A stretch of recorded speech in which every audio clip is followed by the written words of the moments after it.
You know, Cal, first of all, thanks so much for doing this. It's not like you don't have anything to do.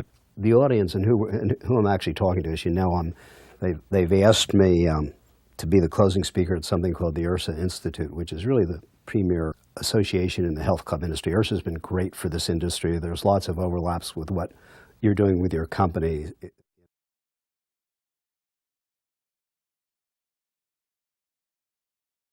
Can you talk, as people may not be aware of the depth of the complex in Aberdeen and what the elements of that are? Well, I mean, we have a minor league team, and it's a beautiful 6,000 stadium with 6 skyboxes and a club seating area, and the community just loves to go there and watch games. It's a big league facility for a minor league ballpark. It's just scaled down. We have a kids side that's an academy and destination for tournaments, and we've built those fields, big league caliber fields. We have irrigation systems and the right grass and the right dirt mixture, and we take care of it with a grounds crew like big leaguers stadiums. And we also have a replica of Camden Yards. And Camden Yards is called Cal Seniors Field, and that's our foundation destination where we create that wow factor for the kids that come out, and we can grab them really quickly then.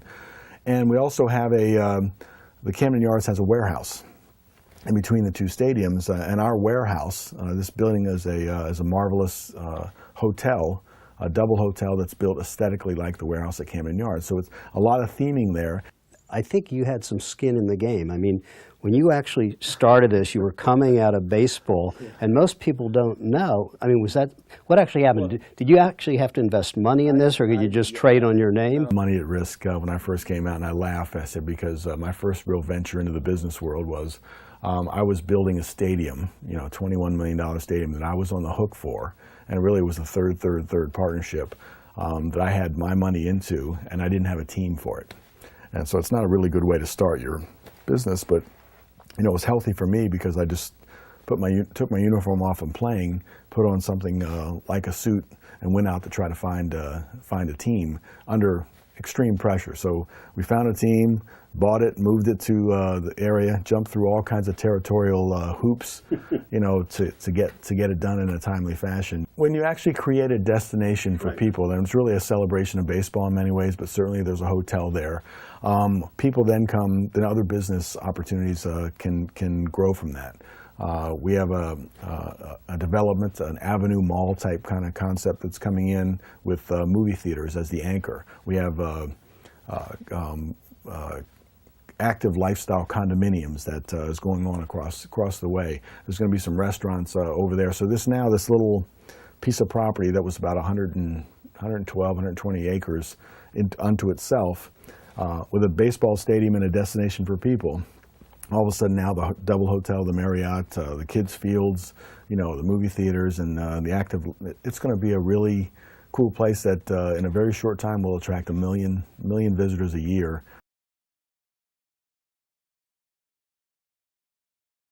One of the things that struck me as very unusual about you and exceptional, I mean, people say learn from failure, we all learn from mistakes, but very early on, I remember that the organization was desperately trying to get USA Baseball to come to Aberdeen, and a lot of people worked on that, and everybody but you was hugely disappointed when that didn't occur. Can you talk a little bit about that? Well, I mean, again, we had a beautiful complex up in Aberdeen.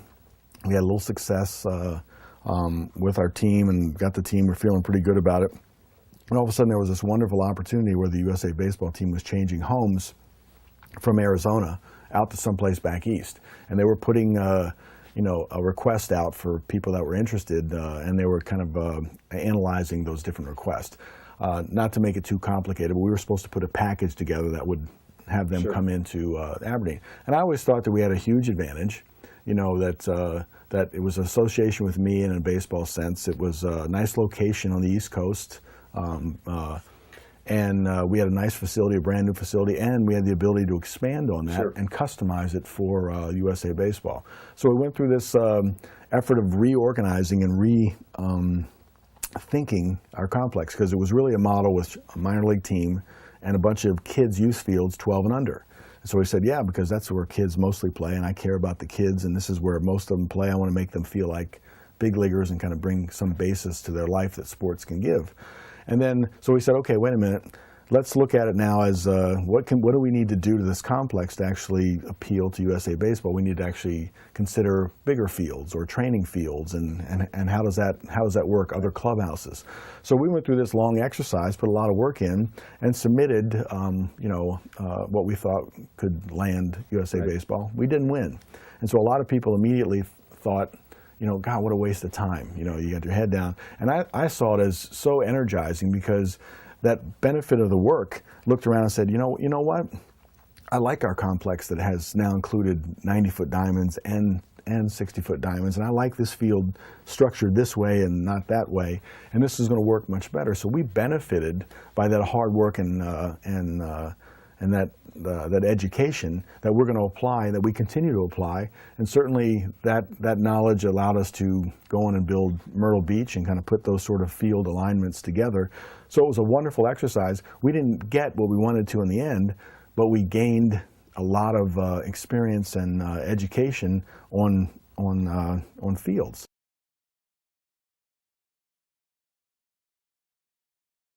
You had created an atmosphere, and it's in your book, Get in the Game. It's one of the principles about trusting relationships. If you're building a team, it's built on trust. And it's built on respect, and certainly respect is earned, by your behaviors as you go through. No one can demand that, someone give me respect. It is by your actions that people will react to you. But certainly by maintaining trust in an office and respect, the way that you deal with people, and not embarrassing them, not yelling at them, not losing your cool on some moments where it might not. It's not warranted, number one. Those sort of things start to crack your trust. And, in those early stages, we were trying to build an environment of trust and build a culture. And here I am using business terms now. And in sports, it's building a chemistry so that you respect the other person's independent contribution, but at the same time you want to actually say, how can we work together to actually make this work? I mean, the shortstop and the second baseman can be great just by being great individual talents, but if you merge them together and say, how do we turn these double plays a little bit better? Where do you like the ball when the guy's close to you? If I go in the hole, where can I get it to you? If you just open up the conversation and the communication, then you can come together and you can start to execute at a much, much higher level.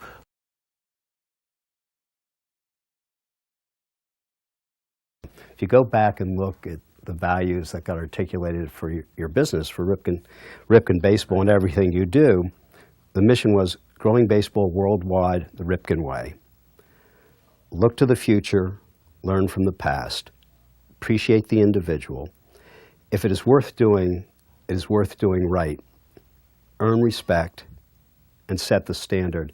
Most companies bring in consultants, it takes them a year. You managed really at lunch, in probably 2 hours with a lot of joking going on, you really drove that process. You and Billy drove it, and it seemed so natural, and it's how you sort of run your business. Can you talk a little bit about those values? It didn't seem so hard to us. Right. And I think, and looking back on it and hearing other stories, like those who participated in this process can't quite really get the words to define who they are. We just thought about Dad.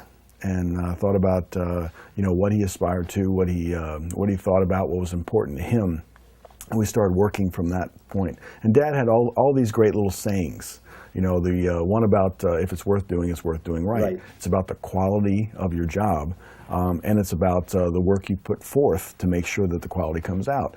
And so he really instilled in us, if we're gonna commit to something, let's do it all the way through, and let's do it in the highest quality way that you could. Appreciate the individual is something that is the first principle, and a lot of people, when they talk about teamwork, you think that all team members are just a group of people you put together, and we all are just a big pack. But it's a collection of individuals. And if you look at it as a collection of individuals and ask yourself, how do we tie them together so we can actually get the best thinking and the best work out of these guys, then you have something special. And one of the phrases that everybody in the organization it's used in the literature, and has captured people's imagination is the Ripken way. Could you talk a little bit about that? Yeah, when we were trying to put together what the Ripken way meant, it really evolves from the Oreo way in a sense, but really it's who Dad is, and really it was a way that we could deliver our teaching to the kids. So we started out by saying, okay, we want to keep it simple. We want to be able to explain the why. We want to celebrate the individual, and we want to do it in an environment of fun. And so those were the four things that were very important to us. As we collected other instructors and we started to teach them how to instruct, we wanted to make sure that we used that framework to deliver our message.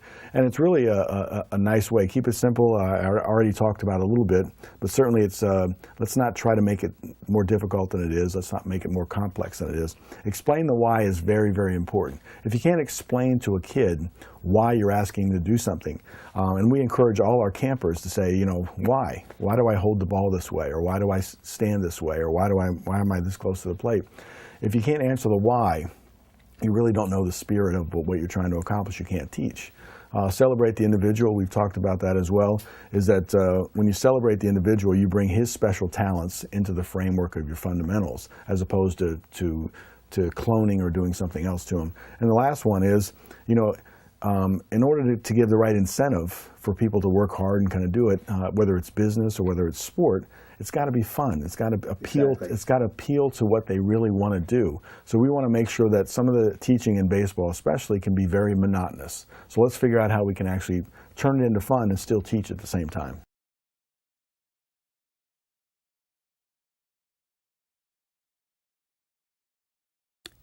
Your approach on decision making is fascinating me, because it seems to me that you think a lot about things. You're analytical, and you may come full circle to where you started out. Has it always been true for you? Is it still true? It drives everybody crazy in a way. I mean, one of the greatest skills that I have, or talents, or my strengths that I have, is that I can analyze things pretty well. One of my greatest weaknesses is that I analyze things too much. And so sometimes that can paralyze your decision making. As long as you realize that I need to absorb it, I need to think about it, I don't want to be rushed in a decision. And so the planning process is particularly good for me. Just like preparation was particularly good for me in playing. I needed to develop a routine, I needed to take batting practice, I needed to swing to be ready for those 4 at-bats. And the same way is true now in business, is that I need to be prepared. And I need to think about things. I need to analyze things. I need to understand, you know, the spirit of it, the why. You know, how did it came about, so that I can actually make a better decision. But sometimes, you know, Chris Feiner will say, "Okay, enough. You know, let's make a decision based on what we have." There was wonderful humor, and one of the things is that you're always tuned in. So you recently talked to a middle schooler. It's a terrific book that you wrote called The Longest Season, and in a sense it's about learning from adversity and failure, and you were at a New York middle school talking about it. What happened about this? I mean, it is a book. It's about the 0-21 start to the season in 1988, and it is about things don't always go right, and it is a nice lesson for kids in adversity. So that, as part of the promotion of that, it had me in a middle school reading the book to 800, 900 students at times. And at the start of the book tour, it was in New York. And I peeked out behind the curtain and looked at the little 4th graders. And I realized during the introduction that they didn't know who I was. They didn't get a chance to see me play. I didn't have any relevancy, you know, to that group besides the fact that my picture was on the book. And I started to think, how do I become relevant with these kids? So I started to think and think and think, and then I got an idea. So I went out there and I said, yeah, I did get a lot of hits. I had a chance to play in a lot of games. I did break that record, consecutive games. But the most important thing I did was I taught Jose Reyes and Derek Jeter everything they know. And then their eyes, being in the New York market, their eyes popped open, and I knew that I had them for that moment. Well, Cal, thanks so much. You're quite welcome. Great. I enjoyed it. Thanks, Raj. Tea, buddy. Thanks.